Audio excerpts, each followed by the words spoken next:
మల్లికార్జునరావు గారికి ఈ పుస్తకాన్ని ఆవిష్కరించిన Andhra Pradesh high power committee chairman Shri Upamaka Durgaprasad గారికి, తొలి ప్రతిని స్వీకరించిన శాసనసభ్యులు, కృష్ణా జిల్లా రచయితల సంఘం, ప్రపంచ తెలుగు రచయితల సంఘాల గౌరవ అధ్యక్షులు డాక్టర్ మండలి బుద్ధప్రసాద్ గారికి, అలాగే కృష్ణా జిల్లా రచయితల సంఘం, ప్రపంచ తెలుగు రచయితల సంఘం అధ్యక్షులు శ్రీ ముత్తికొండ సుబ్బారావు గారికి, మనం అందరం ఇక్కడ సమావేశం కావడానికి ప్రధాన కారకులైన ఈ భువన విజయం పుస్తక రచయిత, ఇప్పటికే 150 పైగా పుస్తకాలు రచించినటువంటి ఆత్మీయ మిత్రుడు డాక్టర్ జీవి పూర్ణచంద్ గారికి, ఈ సభలో ప్రత్యేక వ్యక్తిగా వచ్చిన నా ఆత్మీయ సోదరులు, బెనారస్ విశ్వవిద్యాలయం తెలుగు శాఖలో ఆచార్యుడిగా పనిచేస్తున్న ఆచార్య బోడాటి వెంకటేశ్వర్లు గారికి, పుర ప్రముఖులకు, సాహిత్య అభిమానులకు నమస్సుమాంజలి. భువన విజయం అనే ఈ పుస్తకానికి ఈ మధ్య పుస్తకాలకు కానీ సినిమాలకు కానీ సబ్ టైటిల్స్ వస్తున్నాయి. అంటే పక్కన వేరే శీర్షిక, తోట శీర్షిక. భువన విజయం అని పేరు పెట్టి పూర్ణచంద్ గారు చాలా తెలివిగా రాయల నాటి కథలు గాథలు అనేటువంటి ఒక ఉపశీర్షిక పెట్టారు. అంటే చాలా మంది ఏమనుకుంటారంటే, మొన్న ఈ మధ్య ఒక ఆయన దీని మీద రివ్యూ రాస్తూ కూడా నేను చూశాను. భువన విజయం అన్నారు, దీనిలో అష్టదిగ్గజాల గురించి ఏదో ఒక వ్యాసంలో చెప్పారని రాశారు. అంటే దాని కింద రాసిన దాన్ని కూడా మనం చూడాలి కదా. భువన విజయము రాయల నాటి కథలు గాథలు అన్నారు. అంటే కేవలము భువన విజయమే కాదు నాయన, దానికి సంబంధించినటువంటి ఉన్నాయని డాక్టర్ గారు ఆ శీర్షికని పెట్టారు. కథ అంటే మనం మామూలుగా కల్పించి చెప్పేటువంటిది అనే గాథ శబ్దానికి మనం గాథా సప్తశతిలో ఉన్నటువంటిది వేరు. మామూలుగా నైఘంటిక అర్థం కనుక చూసినట్లయితే గాథ అంటే చరిత్ర అని, స్త్రీ అని ఇలాంటి అర్థాలు ఉన్నాయి. అంటే చరిత్ర అనేటువంటి అర్థంలో బహుశా డాక్టర్ గారు దాన్ని తీసుకొని ఉంటారు. ఇక ఈ పుస్తకాన్ని సాధారణంగా రచయితలు రాస్తారు, రాసిన వాటికి ప్రచురించుకోవటానికి కొంచెం కష్టం అవుతుంది. జాషువా గారు చెప్పినట్లు సుఖములందు మందభాగ్యులు కదా అంటాడు. కానీ డాక్టర్ గారు అదృష్టం ఏంటంటే, ఆయనతో నాకు 25 సంవత్సరాల పరిచయం. ఆయన పుస్తకం రాయకముందే ఎవరో పబ్లిషర్ తేలిపోతుంది. అది ఆయన అదృష్టం. మనం ఏం చేస్తాం, ఒక్కొక్కరు జాతకం అలా ఉంటుంది. మా మల్లికార్జునరావు గారు ఆయన కేవలం ఆఫీసరే కాదు, ఇంతకు ముందు ఉన్న విజయభాస్కర్ గారు కూడా, వీళ్ళిద్దరూ కూడా సాహితీవేత్తలు, చరిత్ర రచయితలు. ఆయన అంబేద్కర్ గురించి వాళ్ళకు ఆయనలో సగం ఉన్న పుస్తకం రాశారు, 600 పేజీల పుస్తకం రాశారు. మల్లికార్జునరావు గారు మామూలు వ్యక్తి కాదు. బోయి భీమన్న గురించి అద్భుతమైనటువంటి గ్రంథాన్ని రాశారు, అనేక గ్రంథాలు రాసినటువంటి వ్యక్తి. అంతేకాదు ఆయన గొప్ప చిత్రకారుడిగా ఈ పుస్తకానికి అట్ట మీద బొమ్మ వేసింది కూడా ఆయనే. నేను ఒకసారి ఆశ్చర్యపోయాను. అంటే కోటప్ప కొండ గురించి ఒక ప్రత్యేకమైన చిత్రకళా ప్రదర్శన పెట్టారు. ఎంతమంది చిత్రకారులు వేశారో అని అనుకున్నాం. అప్పుడు నాకు బాగా గుర్తు, అప్పుడు స్పీకర్ గా ఉండేవాళ్ళు కోడెల శివప్రసాద్ గారు వచ్చి దాన్ని ఆవిష్కరించారు, దాన్ని ప్రారంభోత్సవం చేశారు. చిత్రకారుడుగా చాలా గొప్ప ప్రతిభావంతుడైనటువంటి వ్యక్తి మరి మల్లికార్జునరావు గారు. ఇక ఈ పుస్తకంలోకి వస్తే అన్ని కూడా ఒక్కొక్క పదాన్ని చాలా విశ్లేషణ చేశారు. అలాగే వానాకాలపు భోజనం అంటే ఏ కాలానికి తగినటువంటి భోజనం, గగనము నీరు ముక్క గనగా అనేటువంటి ఆ పద్యంలో చెప్పినటువంటి. అలాగే రాయల వారి వేసవి భోజనం, తెలినోలు వెచ్చ భోజనము తీయని చారుడు తిమ్మనమ్ములనని చెప్పి, అంటే చలవ చేయడానికి. మనం జాగ్రత్తగా పరిశీలించినట్లయితే మెకెంజో రాసినటువంటి ఈ కవియత్తుల్లో చాలా క్లారిటీతో ఆ విషయాన్ని స్పష్టంగా ఉంది. వారు చెప్పినట్టు వజ్రాలు తిన్నంటే కోళ్ళూరు, అంటే కోహినూరు వజ్రానికి తిని, దాన్ని కూడా ఒక బ్రహ్మాండమైనటువంటి కథను కూడా దాంట్లో విపులీకరించారు. ఏ విధంగా విపులీకరించారు అంటే, అశోకుడి నాటి కాలంలో మరి బౌద్ధ భిక్షులు శ్రీలంక వెళ్ళేటప్పుడు ఆ పడవ అనుకోకుండా ఆగినప్పుడు ఆ ఇసుక దిన్నే వజ్రాల దిన్నిగా ఉండి అది ఈనాటి కోడూరు అనేటువంటి తెలియజేస్తూ అక్కడ ఉన్నటువంటి ఎత్తైన కొండ మీద ఉన్నటువంటి వజ్రాలు ఏ విధంగా ఆ రోజుల్లో ఎక్స్ట్రాక్ట్ చేసేవారనే దానికి ఒక మంచి ఉదాహరణతో పక్కన ఉన్నటువంటి చిన్న కొండ మీదకి వెళ్ళి ఒక జంతువుని భరించి ఆ మాంసాన్ని కొన్ని యొక్క యంత్రాలతో ఆ కొండ మీదకి విసిరితే గ్రద్దలు సుమారుగా 52 సంవత్సరాల క్రితం బాగా గుర్తున్నాం. ఒక ఆయుర్వేద వైద్యం చదువుకుంటున్న ఒక పక్క చిక్కిన కుర్రాడు, చాలా సన్నగా ఉండేవాడు అప్పుడు ఫంక్షన్. నన్ను విహారీ గారిని వైద్యకే ప్రసాద్ అని మా మధ్య మిత్రుడు, మంచి మిత్రుడు, మమ్మల్ని వెతుక్కుంటూ వాళ్ళ నాన్నగారు ఇచ్చిన చిల్లర డబ్బులతో బస్సు ఎక్కి బెజవార్ నుంచి బందర్ వచ్చి అక్కడ ఏదో సాహిత్య సభ ఉంటే దానికోసం వచ్చానని చెప్తే ఆ కుర్రాన్ని చూసి ఆశ్చర్యం వేసింది మాకు. మేము కుర్రాడమే, అతడంటే పెద్దవాళ్ళం అంతే. ముహూర్త బలం అంటారు, ఏదో అతుక్కుపోయాం. ఎలా అతుక్కుపోయామో తెలియదు. చిత్రం ఏంటంటే పూర్ణచంద్రే సుబ్బారావు, గుత్తికొండ సుబ్బారావు మానేసి గుత్తికొండ పూర్ణచంద్రుడు, ఇలా అయిపోయాం మేము చివరికి. చాలా ఆనందంగా ఉంది నాకు. ఆయన నా గురువు అని చెప్పుకుంటాడు. నేను ఎప్పుడు ఆయన గురువు కాదు, నిజంగా మాట్లాడితే ఒక విధంగా నాకే గురువుని మించిన శిష్యుడు నేను కనుక గురువు అయితే. గురువుని మించిన శిష్యుడు. మరి ఇవాళ 150వ పుస్తకం అనితర సాధ్యం, అంత ఈజీ కాదు. 150 పుస్తకాలు రాయడం అంటే అన్ని కూడా సరుకున్న పుస్తకాలు, సరుకు లేని పుస్తకాలు కాదు, సరుకున్న పుస్తకాలు 150 పుస్తకాలు రాసి మరి ఇంతమంది పెద్దల ద్వారా ఇవాళ స్వయంగా ఒక దినపత్రిక ఎడిటర్ గారు ఇవాళ ఆ పుస్తకాన్ని గురించి ఆ పత్రికలో రాశారు. చాలా ఆశ్చర్యం వేసింది. స్వయంగా ఎడిటర్ గారే రాశారు ఒక వ్యాసం. మరి ఇటువంటి పూర్ణచంద్ నాలో సగం అని అనుకుంటున్నందుకు నేను చాలా గర్వపడుతున్నాను. తను అలాగే అనుకుంటాను. నన్ను ఏమైనా నా శుభాశీస్సులు, శుభాకాంక్షలు అన్నీ కూడాను. నేను నిజానికి ఆరోగ్యం బాగాలేదు, రాలేనేమో అనుకున్నాను. ఖచ్చితంగా రావాలని పట్టుకుని వచ్చాను. మీకు ఇంకొక చిన్న విషయం చెప్పి నేను ఎదుగుతాను. మండలి వెంకట కృష్ణారావు గారు కృష్ణా జిల్లా రచయితల సంఘ సంస్థాపక గౌరవాధ్యక్షుడు. ఆయన మండలి వెంకట కృష్ణారావు గారు 100వ జయంతి సంవత్సరం ఈ సంవత్సరం.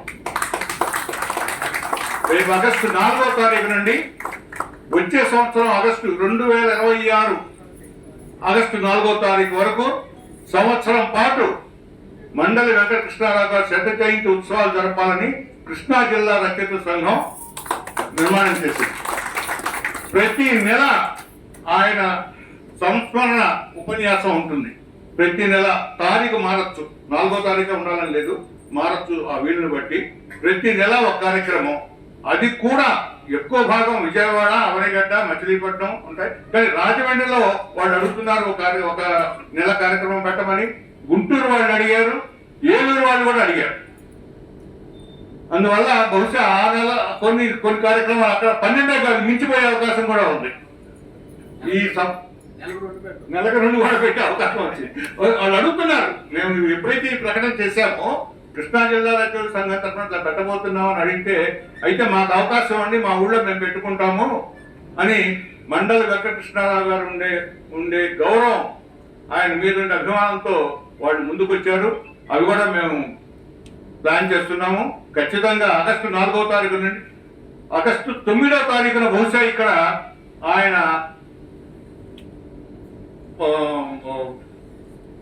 శిల్పం ఇక్కడ ఆవిష్కరింపబడుతుంది. మండల కృష్ణారావు గారిని దాని ప్లేస్ కూడాను ఫిక్స్ అవుతోంది మెల్లమెల్లగా ఇప్పుడే ఆగస్టు 9వ తారీఖు. ఎందుకంటే క్విట్ ఇండియా ఉద్యమంలోనే ఆయన రాజకీయ రంగ ప్రవేశం చేశారు మండల కృష్ణారావు గారు. అందుకని ఆ రోజు నిర్ణయించాను దాన్ని. ఆగస్టు 4 ఆయన జన్మదినం. అక్కడి నుంచి సంవత్సరం పాటు ప్రతి నెల కూడా కార్యక్రమాలు చేస్తున్నాం. ఈ కార్యక్రమాలన్నింటినీ కూడా మీరు ప్రోత్సహించి ఆ స్మారక ఉపన్యాసాలను కూడా మంచి, చాలా ఆయనతో బాగా పరిచయం ఉన్నవాడు దొరకడం కష్టం, అందుకని 100వ జయంతి కాబట్టి. కానీ ఆయనతో పరిచయం ఉండి ఆయనకంటే బాగా చిన్నవాడు అయిన వాళ్ళు కొంతమంది ఉన్నారు ఇంకా. అటువంటి వాళ్ళతో మంచి ఆ స్మరణ ఉపన్యాసాలు చేయిస్తే బాగుంటుందని మేము అనుకుంటున్నాం. ఖచ్చితంగా ఆ కార్యక్రమాలు కూడా మీ అందరూ కూడా తల్లి రావాలని కోరుకుంటూ, ఇవాళ ఈ కార్యక్రమంలో నన్ను కూడా భాగస్వామి చేయాలని పట్టుబట్టాడు పూర్ణచంద్ర. నేను బాలేదురా బాబు అన్నా కూడా వినకుండా పట్టుబట్టాడు. అయినా సరే నాకు చాలా సంతోషంగా ఉంది, అనారోగ్యం ఎగిరిపోయింది, చాలా ఆనందంగా ఉంది. నమస్కారం. సంచాలకులు బహుముఖ ప్రజ్ఞాశాలి. ఇవాళ ఈ నూతన అంతరాష్ట్రానికి ఓ చిహ్నం ఏదైనా ఉందంటే అమరావతి బుద్ధుడు, ధ్యాన బుద్ధుడు. దాని రూపకర్త ఆయన ఒక పక్కన చిత్రకారుడు, మరో పక్కన శిల్పి, మరో పక్కన రచయిత.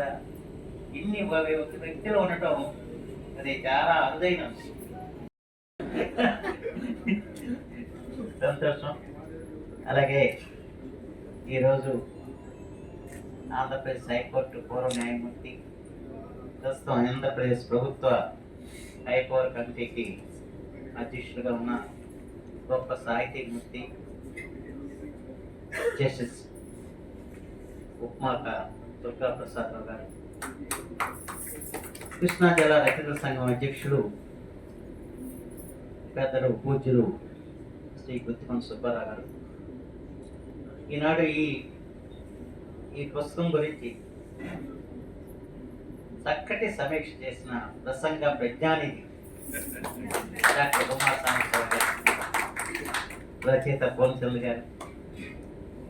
ఈ వేదిక మీద కూర్చున్న వారి కంటే కూడా వేదిక ముందు కూర్చున్న వారు చాలా గొప్ప వాళ్ళు ఉన్నారు.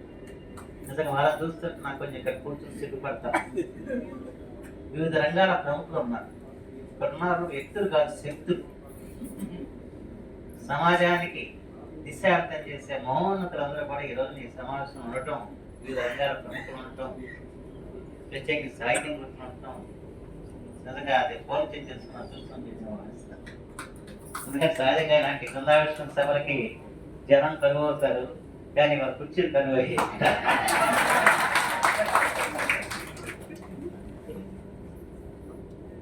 ఈరోజు ఈ భువన విజయం రాయల నాటి కథలు గాథలని ఈ పుస్తకాన్ని ఈ రోజున జస్టిస్ దుర్గా ప్రసాద్ గారు ఆవిష్కరిస్తాం. దానిలో మనందరం కూడా పాల్గొనే అవకాశం కలుగుతాం. ఆనందదాయక విషయం. నేను ఎక్కువగా చెప్పాల్సిన విషయాలు లేవు. ఒకటేంటి పుస్తక ఆవిర్భావానికి కారణం కొంచెం చెప్పాలి, ఎందుకంటే అది మల్లికార్జునలో చెప్పలేదు. ఎందుకంటే మీ అందరికీ తెలుసు 2007వ సంవత్సరంలో శ్రీకాకుళ ఆంధ్ర మహావిష్ణు సన్నిధిలో శ్రీకృష్ణదేవరాయలు ఆముక్తి మాలది రాసిన భంగిమలో ఒక విగ్రహాన్ని పెట్టి అప్పటి నుంచి కూడా ప్రతి సంవత్సరం కూడా ఫిబ్రవరి 13వ తారీఖున శ్రీకృష్ణదేవరాయల మహోత్సవాలు పెద్ద ఎత్తున నిర్వహించడం జరుగుతూ వచ్చింది. అయితే దురదృష్టవశాత్తు గత ప్రభుత్వం 5 సంవత్సరాలు ఆ సభ జరిపిన పరిస్థితి లేదు. మళ్ళా కొత్తగా ప్రభుత్వం వచ్చిన తర్వాత మళ్ళా దాన్ని పునఃప్రారంభించాలని చెప్పి మల్లికార్జునరావు కోరినప్పుడు మేము పెద్ద ఎత్తున ఏర్పాటు చేసాం. అయితే ఇప్పుడు ఏమైందంటే మేము ప్రతిసారి కూడా ఉత్సవాలు జరిగినప్పుడు ఒక గ్రంథాన్ని వెలువరుస్తూ వచ్చింది ఆంధ్రప్రదేశ్ భాషా సంస్కృతి శాఖ. అయితే ఈ తప్ప మనం చేసేటప్పుడు పుస్తకం కూడా లేకుండా ఎట్లా ఉత్సవాలు చేస్తామని చెప్పని ఆలోచన వచ్చి ఎట్లా అప్పటికప్పుడు 10 రోజులు టైం ఉంది. 10 రోజుల్లో మేము అనుకున్నది ఆ 10 రోజుల్లో ఒక పుస్తకాన్ని రూపొందించడం ఎట్లాగనేది ఆలోచించినప్పుడు నేను ఫోన్ చెప్తాను, నువ్వు చాలా వ్యాసాలు రాశావు కదా రాయల్ గారి మీద, వాటిని మనం ఈ కృష్ణదేవరాయ మహోత్సవంలో మనం ఆవిష్కరిద్దాం అని చెప్పంటే ఆయన ఎక్కడ 20 అని చెప్పిన మల్లికార్జున గారు చెప్పారు. మరి కృష్ణదేవరాయ మహోత్సవానికి ఏదో పుస్తకం ఆవిష్కరించాలి, ఇప్పుడు మనం ఎట్లాగ ఫోన్ చెప్పాను, ఒకసారి మీరు చూసి దాన్ని ప్రశ్నించమని చెప్పాను. అయితే అప్పుడు దురదృష్టవశాత్తు ఏమైందంటే అన్ని ఏర్పాట్లు అయిన తర్వాత ఎలక్షన్ కోడ్ వచ్చింది.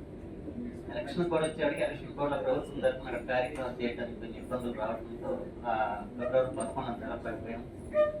సరే ఆ ఉత్సవాలు అక్కడ జరపకపోయినా ఆ ఉత్సవాల పూర్వకంగా ఏర్పడ్డ మా గ్రంథాన్ని ఈరోజు ఇక్కడ ఆవిష్కరించుకోవడం ఎందుకంటే శ్రీకృష్ణదేవరాయలు పెద్ద చరిత్రలో పెద్ద చిక్కుముడి అని చెప్పి అనిపిస్తాం. ఇవాళ ఇక్కడ మనం చర్చించాల్సిన 2 అంశాలు, ఒకటి పరిశోధన గురించి, రెండోది భాషా పరిరక్షణ గురించి. శ్రీకృష్ణదేవరాయలకు సంబంధించిన పరిశోధన సమగ్రంగా జరగలేదంటానికి ఈ పుస్తకం కూడా ఒక ఉదాహరణ. ఇవాళ అనేక విశ్వవిద్యాలయాల్లో డాక్టరేట్ పుంకంగా వస్తుంది, కానీ ఎక్కడ కూడా ఈ అంశాల మీద పరిశోధన చేసిన పరిస్థితి కాదు. అష్టదిగ్గజాల వాళ్ళ కవుల మీద పరిశోధన చేయొచ్చు, డాక్టరేట్ తెచ్చుకోవచ్చు, కానీ కొత్త విషయాలు, అసలు చరిత్రలో మరుగున పడిన అంశాలను మనం ఎందుకు తీసుకురాలేకపోయామన్న ఆలోచన చేస్తున్నందుకు ఆలోచిస్తున్నాం. సార్, శ్రీకృష్ణదేవరాయల గురించి కానీ విజయనగర సామ్రాజ్యం గురించి ఎప్పుడు తెలిసింది అసలు?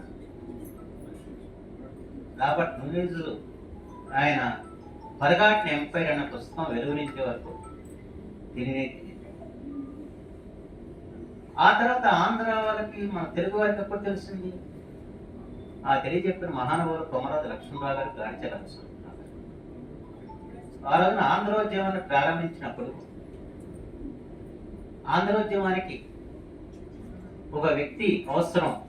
ఆ వ్యక్తి నామంతో మనం ఆంధ్రోద్యమాన్ని నడపాలని చెప్పి ఆలోచన చేసి, అప్పుడు ఈ రాసిన ఫర్గాటెన్ ఎంపైర్ అని తెలుగులో విశ్వ సామ్రాజ్యం పేరుతో అనువాదం చేసి శ్రీకృష్ణదేవరాయల చిత్రం ఒకటి ఏర్పాటు చేసి, హైదరాబాద్ శ్రీకృష్ణాంధ్ర నిలయాన్ని ఏర్పాటు చేసి, ఆ రకంగా ఏంటంటే ఆంధ్రోద్యమానికి ప్రతీకగా శ్రీకృష్ణదేవరాయలు ఎందుకు నిలిపారు? శ్రీకృష్ణదేవరాయలు పెద్ద విస్తృతమైన సామ్రాజ్యానికి ఆయన మహాచక్రవర్తి, చిన్న రాజు కాదు. ఆయన యుద్ధాలు సామాన్యమైన యుద్ధాలు కాదు, కరింగం దాకా వెళ్ళి ఆయన దండయాత్రలు చేశారు. అయితే ఆయన విస్తృత సామ్రాజ్య అధిపతిగా మనం గుర్తించట్లా, గౌరవించట్లా. ఎందుకు గౌరవిస్తున్నాం? తెలుగు భాషకి, తెలుగు జాతికి గౌరవం తెచ్చిన మహోన్నత వ్యక్తిగా మనం ఆయన గౌరవిస్తాం. అంటే ఒక పరిపాలకుడు ఏ విధంగా ఉండాలో కృష్ణదేవరాయ నుంచి ప్రతి ఒక్కరు నేర్చుకోవాల్సిన అవసరం. నేను పదే ప్రతి సమావేశంలో చెబుతూ ఉంటాను. ఎందుకంటే మనం కృష్ణదేవరాయలని, లేకపోతే రాజరాజ నరేంద్రుడిని, లేకపోతే భోజరాజుని, లేకపోతే అక్బర్ని కూడా ఒకసారి మనం ఎందుకు తలుచుకుంటామంటే వాళ్ళ కళలను పోషించారు, భాషను పరిరక్షించారని చెప్పి ప్రజల హృదయాల్లో వారి చిరస్థాయిగా నిలబడ్డారు. కృష్ణదేవరాయలతో పోలిస్తే చాలా చిన్న రాజు రాజరాజ. అసలు రాజరాజ అంటే కూర్చోటం, ఆ సోదరుడు వచ్చేసి తొలగించడం, మళ్ళీ కూర్చోటం, మళ్ళీ అక్కడ 5-6 సార్లు జరిగింది. ఆయన అక్కడ స్థిరంగా సింహాసనంలో ఉన్న వ్యక్తి కాదు. అయితే ఆయన చేసిన మహాపని ఏంటంటే నన్నయ్య గారితో ఆంధ్ర మహాభారతాన్ని అనువదింపు చేయడం. దాంతో వాళ్ళ రాజరాజ ఎందుకు మనకు తెలుసు. ఎంతోమంది రాజులు పరిపాలన చేశారు, కానీ వాళ్ళు ఎవరి పేర్లు మనకు గుర్తులేవు. ఎందుకంటే వాళ్ళ జాతికి, భాషకి సేవ చేసిన వారు మాత్రమే మన హృదయాల్లో పదిలపరుచుకుంటాం. దానికి ఇది ఒక నిదర్శనం. అంచేత ఈ సందర్భంలో విజ్ఞప్తి చేసేది అంటే మన పాలకులు కూడా ఆ రకంగా భాషని, సంస్కృతిని నిలిపి చరిత్రలు నిలవాలి అని చెప్పి నమస్కారం. ఇక రెండవది పరిశోధన విషయానికి వచ్చేప్పటికి చాలా రాతల వల్ల మాత్రమే కృష్ణదేవరాయల గురించి తెలుస్తుంది. దాని ఆధారంగానే ఆ రోజు నా ఫర్గాటెన్ ఎంపైర్ రైట్ అవుతుంది. అయితే ఇక నాకు ఒక ఆలోచన ఉంది. నేను కొంతమంది మిత్రులతో వాళ్ళ యొక్క రాత చూస్తేనే మనకు నేను ఎవరైనా మంచి ఒక పరిశోధన అక్కడ ఉంది పోల్చాను. నందకృష్ణని ఇవన్నీ ఎవరికి తెలిసిన విషయాలు కాదు. అంచేత ఈ పరిశోధన విషయంలో మనం చాలా వెనకబడి ఉన్నామన్న విషయం మాత్రం మనం గుర్తించాల్సిన అవసరం ఉంది. దాన్ని కొంత పూజించడానికి పూర్ణచంద్ర లాంటి వారు ప్రయత్నం చేయడం చాలా ఆనందం. ఇక్కడ వచ్చే ఒక సమస్య ఒకటి ఉంది. సహజంగా ఏంటంటే ఆయన ఆయుర్వేద వైద్యుడు, వీరికి పరిశోధనకి ఏంటి సంబంధం? ఇదే సభలో ఒకసారి కృష్ణమూర్తి గారు ఇక్కడే భద్రాద్రికి వస్తుంది. అప్పుడు నేను వెంటనే లేచాను, మీరు చేయటం చేసేవాడిని ఎట్లా అన్నారని చెప్పి. అంటే పొరపాటు రాస్తే ఒక గ్రంథం రాయండి. పూర్ణచంద్రతో ఏకీభవించకపోతే మీకు ఇంకా దీనికంటే అదనంగా విషయాలు తెలిసి దానికి ఖండిస్తూ ఇంకో గ్రంథం రాయండి. ఆ రకంగా కొంత విమర్శలు, ప్రతి విమర్శలు జరిగితే విషయాలు బయటకు వస్తాయి. ఇప్పుడు ఎక్కడ జరగట్లేదు కదా. పూర్వం మన భారత పత్రిక చూస్తే చాలా జరుగుతూ మనకు కనపడతా ఉంది. ఆ స్థితి లేకుండా పరిశోధన ఆసక్తి కూడా లేని పరిస్థితి. ఆ బాధ్యతని ప్రభుత్వాలు విస్మరించుకోవటం అనేది చాలా దురదృష్టం. ఇప్పటికైనా కనువిప్పు కలగాలి ప్రభుత్వానికి, పాలకులకి చెప్పి మాత్రం ఈ సందర్భం నేను మనసారి కోరుకుంటున్నాను. వాళ్ళలో కనువిప్పు కలిగి వాళ్ళ భాషా పరిరక్షణ వాళ్ళకి తోడ్పడితే కృష్ణదేవరాయలాగా కొన్ని వందల సంవత్సరాలు అయినా కూడా వాళ్ళకి గుర్తుంటారని చెప్పి మాత్రం మనం చేసుకుంటూ మన మిత్రుడు పూర్ణచంద్ర అద్భుతమైన పుస్తకాన్ని ఈ రోజున ఇక్కడ మనకు అందించాడు. ఏదో నిరంతర పరిశోధకుడు కొత్త కొత్త విషయాలు చెప్పాలని చెప్పి ఆలోచన చేసేది. ఆహార శాస్త్రం రాసిన ఘనత ఆయన దక్కించుకున్నాడు. అలాగే వాళ్ళ కావ్యాల్లో ఎన్నెన్నో కావ్యాల్లో పద్యాల్లో ఆహార విశేషాలంటే వాటిని విడమర్చి కొత్త కొత్త చెప్పి మన కరోనా సమయంలో అనేక కొత్త విషయాలు చెప్పి కొత్త ఔషధ అయితే ఏంటంటే ఏదో మర్చిపోయాను అవన్నీ తయారు చేసి రకంగా ఆ రోజున కూడా ఆయన విశేషమైన సేవ కరోనా సమయంలో ఇవ్వటం, దాన్ని వరప్రసాద్ రెడ్డి గారు గుర్తించి దాన్ని ఆయన ప్రాచుర్యంలో తీసుకొచ్చాడు. ఆయన కొత్త సైంటిస్టు, అనేక మందులు తయారు చేసిన వ్యక్తి వరప్రసాద్ రెడ్డి గారు పోలిచందు గుర్తుపెట్టి అది లక్షల సంఖ్యలో ఆయన పబ్లిష్ చేసి పంచిపెట్టాడు వరప్రసాద్ రెడ్డి. అంచేతే తను ఏం చేసినా కూడా అయితే ఒకటి ఏంటంటే సహజంగా కవి రచయిత అనేవాడు కార్యకర్త అయితే కనుమరుగవుతాడు. దాంట్లో ప్రధానమైన వ్యక్తి గుర్తుపడి సుబ్బారావు. ఈయన కవి అన్న సంగతి ఎవరో తెలియదు. ఈయన మొదట కవిత్వ పుస్తకాలు వచ్చినాయి, కానీ ఈ కృష్ణాజల సంఘం అంతా పనులు చేసి ఈ కార్యక్రమాలు చేయడానికి ప్రయత్నం, కానీ ఆయన వెన్నుమూయకుండా కార్యక్రమాలు చేస్తాను. అది గొప్ప విషయం. అదేంటంటే సహజంగా ఎక్కువగా ఏంటంటే కృష్ణాజల సంఘం ఆఫీస్ కదా పోల్చిందని చెప్పి అనుకుంటారు తప్ప, అయితే అలా అనుకోకుండా తాను ఒక రచయితను అన్న విషయాన్ని మాత్రం అతను వదిలిపెట్టకుండా దాన్ని ముందు తీసుకొస్తే వాళ్ళు 150 పుస్తకాన్ని ఇవాళ ఆవిష్కరణ చేసుకోవటంటే అది ఎవరికి సాధ్యం కానీ పోల్చేందుకు సాధ్యం. అంటే సహజంగా అంటే ఒక్కొక్క రంగంలో వచ్చినప్పుడు మనం అసలు రంగాన్ని మర్చిపోతాం. దాని ఎక్కువగా మనం నాకేం సభతో నాకు చాలా రోజు బాధ